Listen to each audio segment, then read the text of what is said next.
Well, a habit is a redundant set of automatic, unconscious thoughts, behaviors, and emotions that's acquired through repetition. A habit is when you've done something so many times that your body now knows how to do it better than your mind. So if you think about it, people wake up in the morning, they begin to think about their problems. Those problems are circuits of memories in the brain. Each one of those memories are connected to people and things at certain times and places. And if the brain is a record of the past, the moment they start their day, they're already thinking in the past. Each one of those memories has an emotion. Emotions are the end product of past experiences.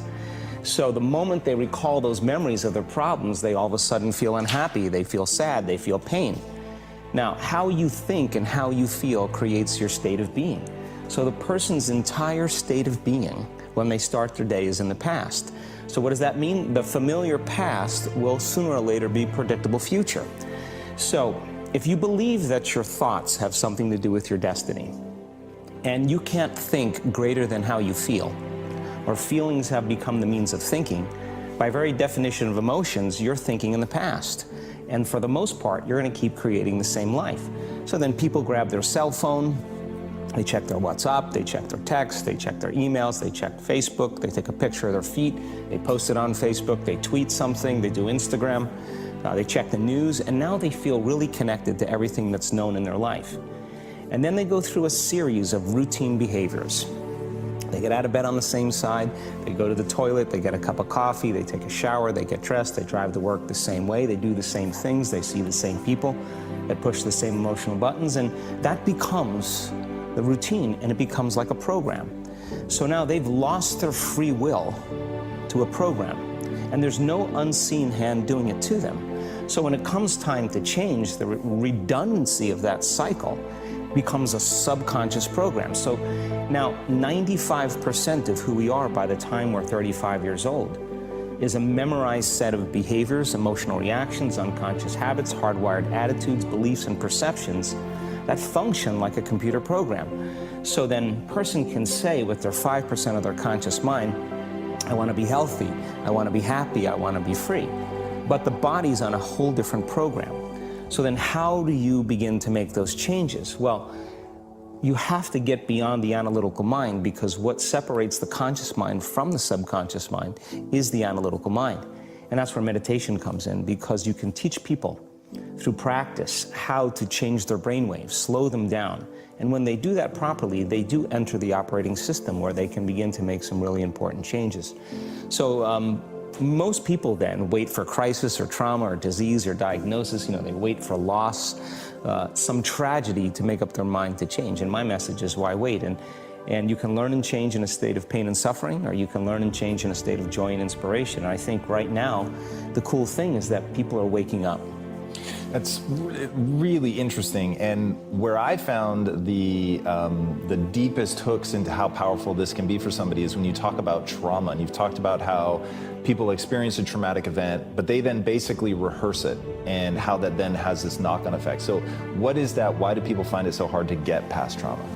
The stronger the emotional reaction you have to some experience in your life, the higher the emotional quotient, the more you pay attention to the cause. And the moment the brain puts all of its attention on the cause, it takes a snapshot, and that's called a memory.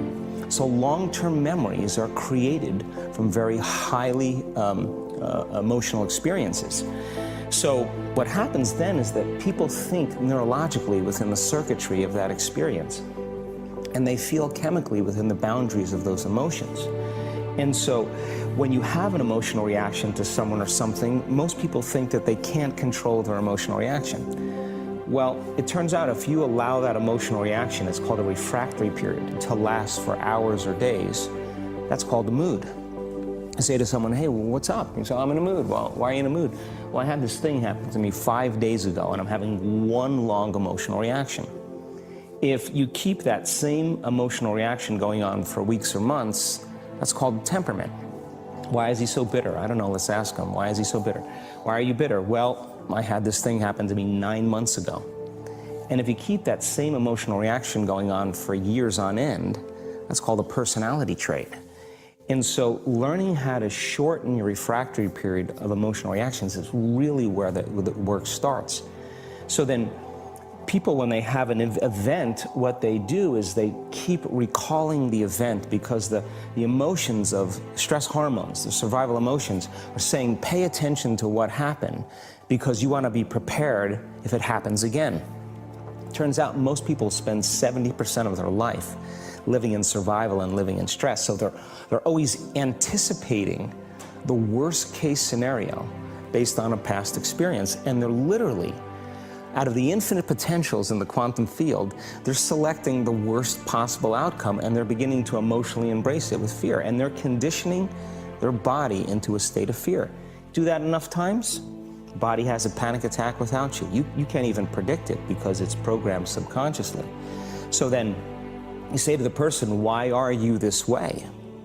And they'll say, I am this way because of this event that happened to me 15 or 20 years ago. And what that means from a biological standpoint is that they haven't been able to change since that event. So then the emotions from the experience tend to give the body and the brain a rush of energy.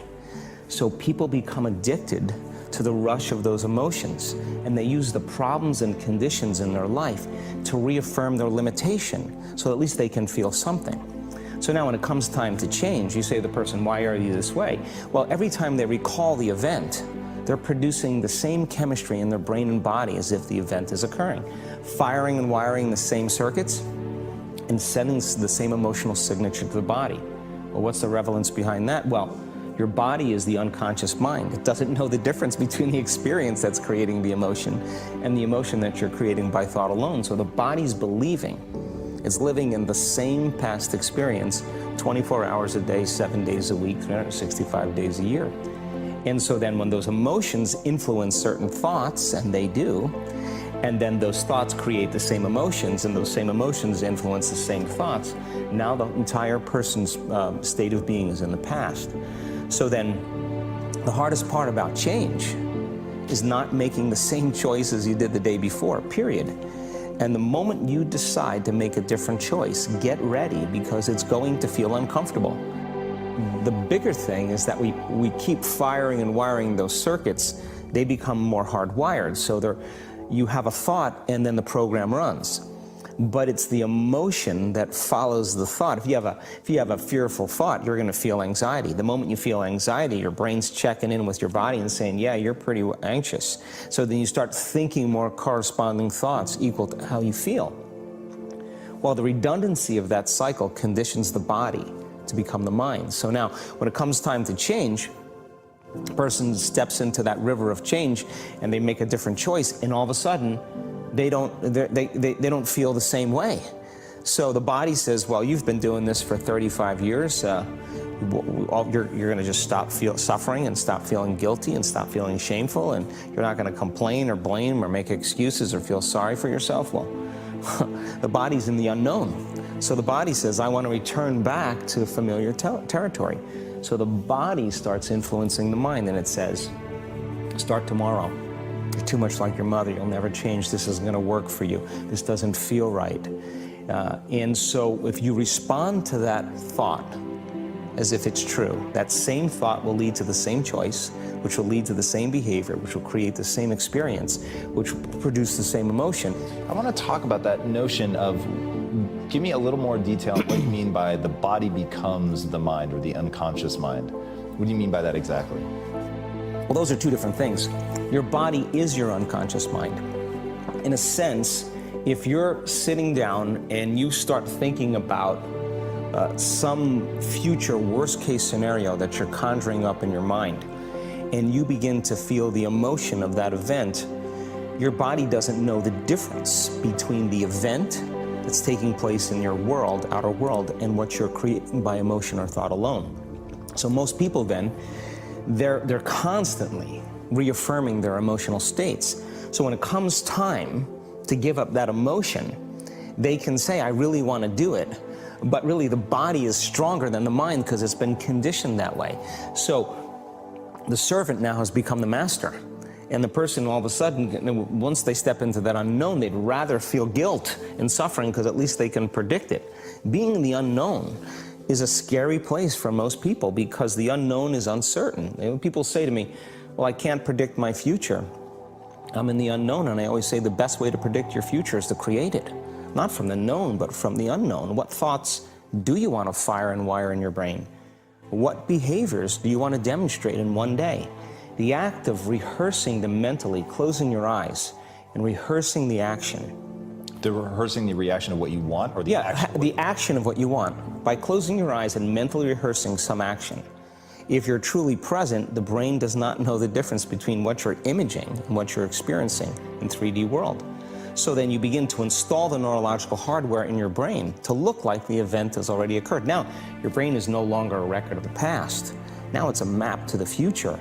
And if you keep doing it, priming it that way, the hardware becomes a software program. And who knows, you just may start acting like a happy person.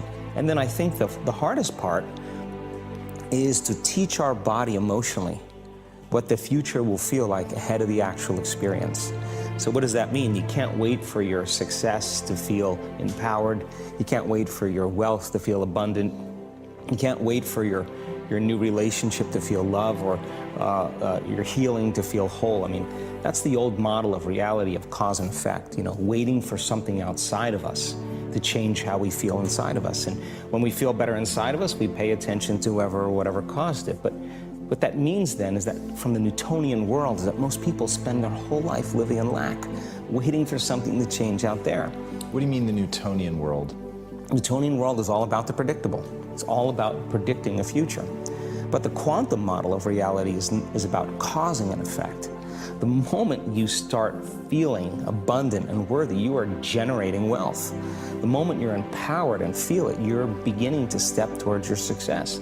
The moment you start feeling whole, your healing begins. And when you love yourself and you love all of life, you'll create an equal. And now you're causing an effect. And I think that's the difference between living as a victim in your world, saying, I am this way because of this person or that thing or this experience. They made me think and feel this way. When you switch that around, you become a creator of your world, and you start saying, my thinking and my feeling is changing an outcome in my life. And now, that's a whole different game, and we start believing more that we're creators of reality. So how do we go from, okay, I have this negative emotion, it's controlling my life, it's got me in this cycle of, I think about this emotion, which triggers a chemical reaction, which trains my body to feel that way, which makes it easier, more likely I will do it again, and so now I'm in this vicious cycle. And unconscious, and it's unconscious. Right, and you said, does your thinking create your environment, or does your environment create your thinking, which I thought was really, really interesting. So how do we then go from that, like mechanistically, to begin this visualization process of something that's empowering? It's me in a different state, it's my future self. Is it meditation? Is it, what does that look like? If you're not being defined by a vision of the future, then you're left with the old memories of the past, and you will be predictable in your life. And if you wake up in the morning and you're not being defined by a vision of the future, as you see the same people and you go to the same places and you do the exact same thing at the exact same time, it's no longer that your personality is creating your personal reality. Now your personal reality is affecting or creating your personality.